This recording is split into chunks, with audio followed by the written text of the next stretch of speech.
आज हम कक्षा 10वीं समकालीन भारत और विश्व इतिहास में अध्याय 2 भारत में राष्ट्रवाद, जैसे हमने इसके पहले पढ़ा यूरोप में राष्ट्रवाद, ऐसे ही हम आज पढ़ने जा रहे हैं भारत में राष्ट्रवाद। 2 साल पहले यह जो अध्याय था वो 7 अंक का हुआ करता था, लेकिन बोर्ड ने 2 साल अभी इसको पिछले साल और इसके पहले साल इस अध्याय को 4 अंक का बना दिया। अब 4 अंक में क्या क्या आ सकता है आपको मैंने पहले बताया। 1 अंक वाला एक प्रश्न हो सकता है, 3 अंक वाला हो सकता है, 2 अंक वाले 2 हो सकते हैं या 4 अंक। लेकिन इस अध्याय से हमेशा 3 और 4 अंक के ही प्रश्न पूछे जाते हैं, तो क्यों ना हम इसको अच्छे से समझने की कोशिश करें। आइए भारत में राष्ट्रवाद को हम समझने की कोशिश करें। तो देखिएगा हमने यूरोप में राष्ट्रवाद को पढ़ाई था, अब भारत में राष्ट्रवाद में हम देखते हैं कि देखिए भारत में राष्ट्रवाद जब हमारा देश आज़ाद नहीं हुआ था तो लोगों में किस प्रकार से ये हुआ था। तो प्रथम विश्व युद्ध, खिलाफत और असहयोग आंदोलन, इसके बारे में हम सबसे पहले पढ़ते हैं। तो प्रथम विश्व युद्ध कब हुआ था? पहला प्रश्न नोट कीजिएगा, प्रथम विश्व युद्ध, ये हमारा पहला प्रश्न है। प्रथम विश्व युद्ध कब हुआ था? 1914 से 1918 तक हुआ था और ये हुआ था यूरोप में। याद हो जाएगा प्रथम विश्व युद्ध। प्रथम विश्व युद्ध कब हुआ था? 1914 से 1918 में और यूरोप में। क्लियर है? आगे देखते हैं प्रथम विश्व युद्ध की बात से। हाँ, अब नया इसमें आया, क्या आया? जबरन भर्ती। देखो मैंने आपको बोला था प्रथम विश्व युद्ध का प्रश्न बना कि प्रथम विश्व युद्ध का भारत में क्या योगदान था या भारत का क्या योगदान था। तो प्रथम विश्व युद्ध का पहला अपन क्या लिखेंगे, है ना? पहला लिखेंगे प्रथम विश्व युद्ध 1914 से 1918 तक यूरोप में लड़ा गया। ठीक है, फिर हम तो किसके गुलाम थे? अंग्रेजों के गुलाम थे। तो यूरोपीय युद्ध हो रहा था, तो अंग्रेजों ने क्या किया था? हमारे देश के जो लोग थे उनको जबरदस्ती सेना में भर्ती किया गया और उनको यूरोप भेज दिया गया। तो दूसरा पॉइंट क्या बना? जबरदस्ती सेना में भर्ती किया गया। तीसरा पॉइंट बना कि उस हमारे देश की आर्थिक स्थिति कैसे हो गई? खराब हो गई। जब आर्थिक स्थिति खराब हो गई तो हमारे देश में बेरोजगारी फैल गई। जब बेरोजगारी फैल गई तो खाद्यान्न की समस्या हो गई। खाद्यान्न की समस्या हुई तो महामारी फैल गई। तो प्रथम विश्व युद्ध का योगदान हमें याद रखना चाहिए कि प्रथम विश्व युद्ध 1914 में हुआ था, है ना? हम जबरदस्ती सेना में भर्ती किया गया, देश में महामारी फैल गई, है ना? खाद्यान्न की समस्या हो गई, बेरोजगारी फैल गई, आर्थिक स्थिति खराब। लिख सकोगे प्रथम विश्व युद्ध के उत्तर? तो पहला प्रश्न हमारा क्लियर, प्रथम विश्व युद्ध क्या था, भारतीय क्या है। अब जबरन भर्ती का मतलब क्या है? देखो इस प्रक्रिया में अंग्रेज भारत के लोगों को जबरदस्ती सेना में भर्ती करते। अपन ने पढ़ा था जबरदस्ती सेना में भर्ती कौन करते थे? अंग्रेज लोग। लिख सकते हो ना जबरन भर्ती? आगे देखिए, ये महामारी आ गई थी। देखो प्रथम विश्व युद्ध में फ्लू बीमारी आ गई 1921 की जनगणना के अनुसार। ये देखिए बता महामारी है, इसमें कितने लोग मारे थे? 120 से 130 लाख लोग। याद रखना, कभी कभी पूछा जा सकता है कि फ्लू बीमारी से भारत के कितने लोग मारे गए, तो 120 से 130 लाख। आगे देखते हैं सत्याग्रह पर गांधी जी। हाँ, ये प्रश्न आता है खालिस्तान में कि गांधी जी वापस कब लौटे थे, अफ्रीका से वापस कब लौटे। ऑब्जेक्टिव भी आप नोट करेंगे कि गांधी जी अफ्रीका से वापस कब लौटे थे, तो उत्तर था 1915। कब लौटे थे? 1915। यह ऑब्जेक्टिव हमारा तैयार हो जाना चाहिए। आगे देखते हैं सत्याग्रह पर गांधी जी के विचार लिखिए। ये प्रश्न आया था, बहुत इंपॉर्टेंट प्रश्न। ये देखिए सत्याग्रह पर गांधी जी के विचार क्या बताया था? सत्याग्रह पर गांधी जी क्या बोलते थे? देखिए सत्याग्रह शारीरिक बल नहीं है।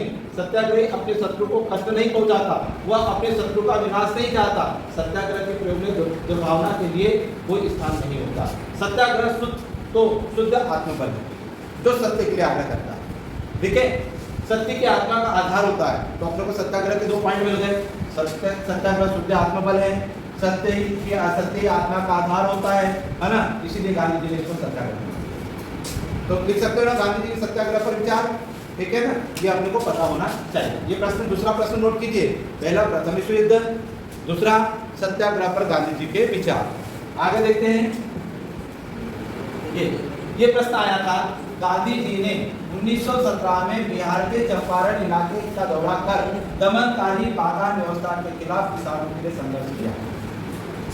ठीक है, याद रखना बिहार में चंपारण आंदोलन हुआ था 1917 में। किसके खिलाफ? बागान, मतलब बागान व्यवस्था के खिलाफ। तो प्रश्न आया बागान व्यवस्था के खिलाफ गांधी जी ने आंदोलन कब किया? 1917। कहाँ हुआ था? याद रखना बिहार। सही जोड़ी में आ गया, बिहार का संबंध चंपारण से। चलिए आगे देखते हैं। उसके बाद गुजरात के खेड़ा जिले में, देखो गुजरात के खेड़ा जिलों में किसानों के लिए सत्याग्रह किया था क्योंकि फसल खराब हो गई। वहाँ पर क्या हो गई थी, गुजरात के खेड़ा में क्या हुआ था, फसल खराब हो गई थी, इसलिए किसानों के लिए आंदोलन किया था गांधी जी। ये दोनों ही प्रश्न पूछे जाते हैं। आगे देखते हैं, ये रोले एक्ट क्या था, हमने पढ़ा था रोले एक्ट। रोले एक्ट का क्या था, तो रोले एक्ट क्या था, रोलेट नाम के व्यक्ति ने एक कानून बनाया था 1919 में। रोले एक्ट कब लागू हुआ था, 1919 में। नोट करते जाइएगा वस्तुनिष्ठ। रोले एक्ट कब लागू हुआ था, 1919 में, जिसे कानून कहा था, काला कानून। देखिए इसमें इसके बावजूद भारतीयों ने इसका विरोध किया था। भारतीयों ने इसका विरोध क्यों किया था, क्योंकि भारतीयों के साथ अभद्र व्यवहार किया जाता था, बिना जज के मुकदमा को जेल में डालने का अधिकार दे दिया था, जबरदस्ती जेल में भर देते, बिना गलती किए ही नहीं और जेल में डाल दिया। तो भाई ऐसा कानून भारतीयों को कोई मंजूर होगा क्या, नहीं होगा, इसलिए भारतीयों ने रोले एक्ट का विरोध किया। क्लियर है, ये देखिए अहिंसक ढंग से था। फिर आता है इस प्रकार से जलियांवाला बाग हत्याकांड, ये नोट करते जाइएगा, जलियांवाला बाग हत्याकांड। तो जलियांवाला बाग हत्याकांड कब हुआ था, 13 अप्रैल 1919 को। कहाँ हुआ था, अमृतसर में हुआ था। यह बाग कहाँ है, अमृतसर में है। इस बाग के और चारों ओर क्या थी, दीवार थी, एक ही दरवाजा था और इसके अंदर कुआं था। भारतीयों के मतलब बाग के अंदर भारतीयों की आम सभा काल बैसाखी पर्व पर लेकर चल रही थी। तभी जनरल डायर को सूचना दी और जनरल डायर ने बिना चेतावनी दिए सबको गोली से मार डाला और इसी को जलियांवाला बाग हत्याकांड के नाम से जाना जाता है। तो याद हुआ जलियांवाला बाग हत्याकांड कहाँ हुआ था, अमृतसर में हुआ था। कब हुआ था, 13 अप्रैल 1919 को हुआ था। गोलियां किसने चलाई, जनरल डायर ने चलाई। तो हमें उसके बारे में याद होना चाहिए। तो याद हो गया होगा कि अगला प्रश्न मेरा था जलियांवाला बाग हत्याकांड। आगे देखते हैं, रोले एक्ट हमने पढ़ चुके थे। अश्वेत आंदोलन, ये अश्वेत आंदोलन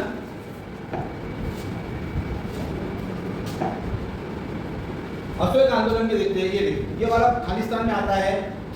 प्रसिद्ध पुस्तक हिंद स्वराज किसने लिखी थी, हिंद स्वराज पुस्तक किसने लिखी थी, गांधी जी ने लिखी थी। नोट करते जाइएगा आप, जब हिंद स्वराज पुस्तक किसने लिखी थी, गांधी जी ने लिखी थी अश्वेत आंदोलन में। देखिए, और अश्वेत आंदोलन क्या है, अश्वेत आंदोलन क्या है और गांधी जी ने इसे वापस क्यों लिया, प्रश्न बना क्या, अश्वेत आंदोलन क्या है, गांधी जी ने इसे वापस क्यों लिया। तो अश्वेत आंदोलन कब हुआ था, 1920 में हुआ था। और इसका उद्देश्य क्या, असहयोग, यानी सहयोग नहीं करना। इसका सहयोग नहीं करना, अंग्रेजों का सहयोग नहीं करना, अंग्रेजों के खिलाफ आवाज उठाना, उसे अश्वेत आंदोलन था। लेकिन वापस क्यों हुआ, कि चोरा चोरी घटना के कारण, चोरा चोरी घटना हो गई, आंदोलन हिंसक हो गया। इसीलिए गांधी जी ने देखा कि अब पूरे उग्र हो रहा है, इसलिए गांधी जी ने चोरा चोरी घटना कारण अश्वेत आंदोलन को वापस किया। तो नोट करिएगा अश्वेत आंदोलन क्या था और गांधी जी ने इसे वापस क्यों लिया। अब इसके बाद नए प्रश्न आता है, बहिष्कार किसे कहते हैं। ये भी प्रश्न, किसी के साथ संपर्क रखने और जुड़ने से इनकार करना या गतिविधियों में हिस्सेदारी, चीजों की खरीद और इस्तेमाल से इनकार करना आमतौर पर यह विद्रोह का एक रूप था। बहिष्कार का मतलब क्या हो, एक शांतिपूर्वक विरोध करना, किसका, सरकारी ऑफिसों का, सरकारी चीजों का, सरकारी नियमों का विरोध करना क्या कहलाता है, बहिष्कार कहलाता है। देखिए आगे, ये वाला पूछा जा सकता है, आखिरकार दिसंबर 1920 में कांग्रेस में अधिवेशन हुआ था। ये देखिएगा बहिष्कार के, देखिए विदेशी वस्तुओं की होली जलाई थी।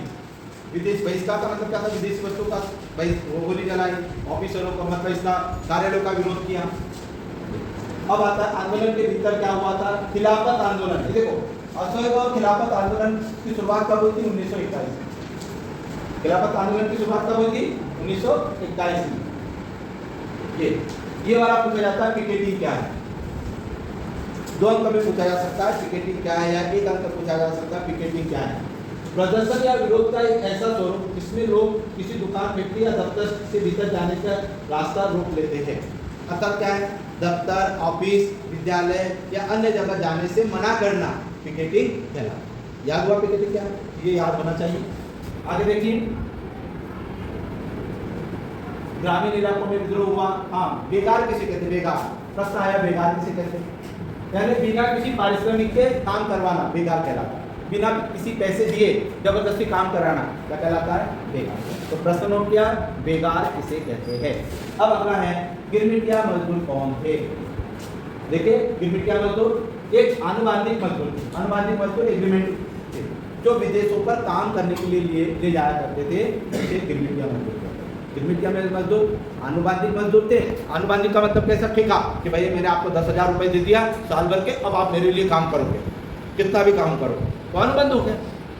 तो अनुबंधिक मजदूर क्या मतलब गिरमिटिया कौन थे? एक आनुबंधिक मजदूर थे जो विदेशों पर काम के लिए ले जाते थे। ये होते थे तो कहा जाते थे फीजी, गायना, वेस्ट इंडीज के लोग थे, ये ले जाते थे। ये गिरमिटिया मजदूर एग्रीमेंट पर काम करते थे। आगे देखिए, ये देखिए बारडोली आंदोलन किसने चला था? ये वाला प्रश्न पूछा जाता है। बारडोली आंदोलन किसने चलाया था? किसानों के लिए आंदोलन चलाया था, वो था वल्लभ भाई पटेल। याद कर लीजिएगा, बारडोली आंदोलन किसने चलाया था? वल्लभ भाई पटेल ने चलाया था। किसके चलाया था?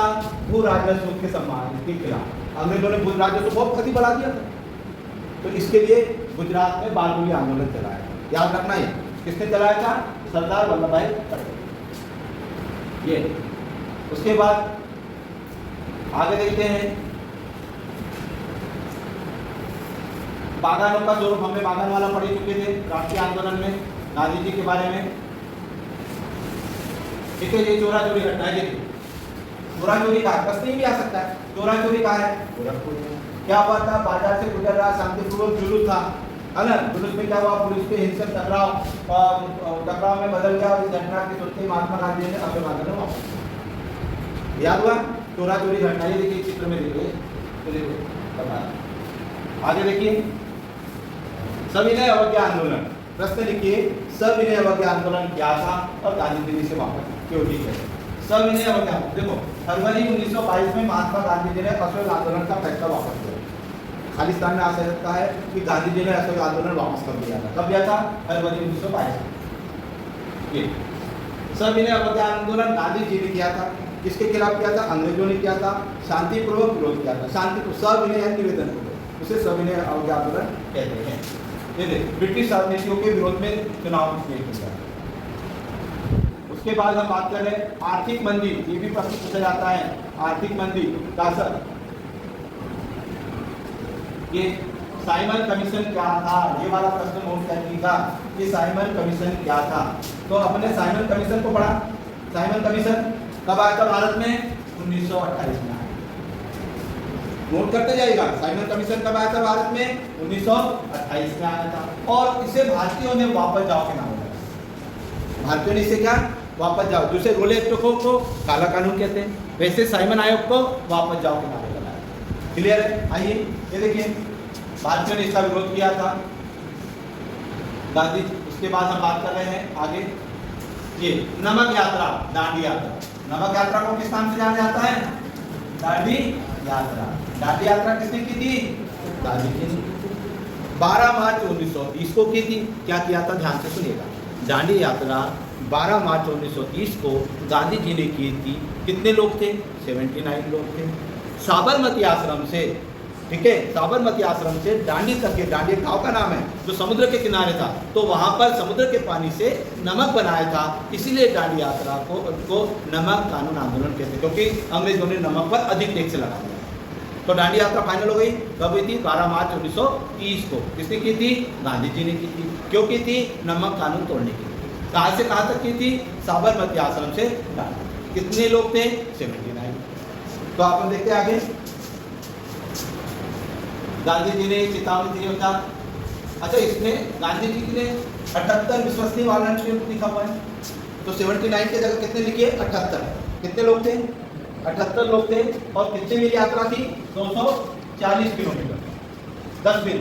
याद रखिएगा, 10 मील यात्रा, ठीक है। 78 लोगों ने कितने हुई थी? 240 मील या 10 मील यात्रा याद रखिए।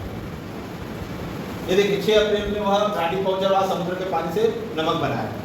आगे देखते हैं, सविनय अवज्ञा आंदोलन के बाद दांडी यात्रा हमने पढ़ा, नमक कानून आंदोलन। हाँ, ये वाला प्रश्न इंपॉर्टेंट है। महात्मा गांधी जी ने 5 मार्च 1931 को इरविन समझौता किया। याद रखिएगा, इरविन समझौता कब हुआ था? ये आता है परीक्षा में, 5 मार्च 1931 को। याद रखिए, इरविन समझौता, ठीक है, याद रहेगा। इरविन समझौता कब हुआ था? 5 मार्च 1931 को। देखिए आगे बहिष्कार हम पढ़ चुके हैं लोगों का इसके संबंध में। हाँ, इंकलाब जिंदाबाद किसका नारा था? भगत सिंह ने दिया। इंकलाब जिंदाबाद किसका नारा था? भगत सिंह ने दिया था, याद रखिएगा। उसके बाद इस अध्याय में सविनय अवज्ञा आंदोलन के बाद, हाँ ये देखिए रोले कब लागू हुआ? अप्रैल 1919 को। असहयोग आंदोलन की शुरुआत 1921 में, फरवरी 1922 में चोरा चोरी घटना हुई थी। नहीं, हाँ ये वाला प्रश्न पूछा जाता है, अल्लूरी सीताराम कौन थे? अल्लूरी सीताराम एक खोजी क्या करते थे? खगोलीय इसके अनुमान लगाने वाले थे। खगोलीय अनुमान लगाने वाले को अल्लूरी सीताराम। ये और ये प्रश्न है लाहौर अधिवेशन में पूर्ण स्वराज्य की मांग। प्रश्न आता है कि कौन से अधिवेशन में पूर्ण स्वराज्य की मांग? कौन से अधिवेशन में? लाहौर अधिवेशन। याद रखिएगा, लाहौर अधिवेशन में दलित एसोसिएशन का गठन, इसमें दलित लिखा हुआ है, ये दलित एसोसिएशन का गठन किसने किया था? आम्बेडकर ने किया। नोट करते जाएगा, दलित एसोसिएशन का गठन 1930 में डॉक्टर भीमराव अम्बेडकर ने किया था। ठीक है, आगे देखिएगा। दूसरा गोलमेज सम्मेलन कब हुआ था? ये याद रखिएगा, 1932 वाला याद रखिए। उसके बाद हम बात करते हैं आगे। ये देखिएगा अलग अलग महिलाएं किस प्रकार से पीकेटी का विरोध कर रही है। सविनय अवज्ञा आंदोलन है ना, सविनय अवज्ञा आंदोलन क्या था? किस प्रकार से ये एक समूह राष्ट्र के नाम अछूत था 1930 वाला। ठीक है, उसके बाद हाँ अछूतों को हरिजन यानी ईश्वर की संतान बताया। किसने बताया था? गांधी, ईश्वर की संतान। चलिए आगे देखिए, ये दलित एसोसिएशन का गठन 1930 में हुआ था, हमने पढ़ चुके हैं इसको। उसके बाद हाँ खिलाफत आंदोलन, खिलाफत आंदोलन मोहम्मद जिन्ना वाला हम पढ़ेंगे आगे। सविनय अवज्ञा आंदोलन को पढ़ चुके हैं। उसके बाद सामूहिक रूप से अपने भाव की भावना ये हुई। ये बाल गंगाधर तिलक की तस्वीर आप देख रहे हैं।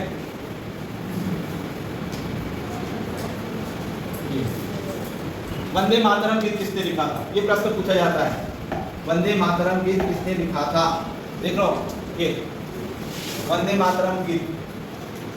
ठीक है, उसके बाद भारत माता की छवि किसने बनाई थी? ये छवि देखिए वंदे मातरम की चट्टोपाध्याय ने ये लिखा था। वंदे इसमें अवनींद्रनाथ टैगोर ने, याद रखना। ये भारत माता की छवि पहली बार बनाई थी। देखो प्रश्न आता है ना, ये भारत माता देखो कैसे दिख रही है, कल्पना की थी। हम भारत माता जो बोलते हैं ना, वो इस प्रकार की कल्पना की थी। किसने की थी? अवनींद्रनाथ टैगोर ने भारत माता की 1905 में अवनींद्रनाथ टैगोर ने भारत माता की छवि बनाई। क्लियर हो गया? ये याद रखिएगा। आगे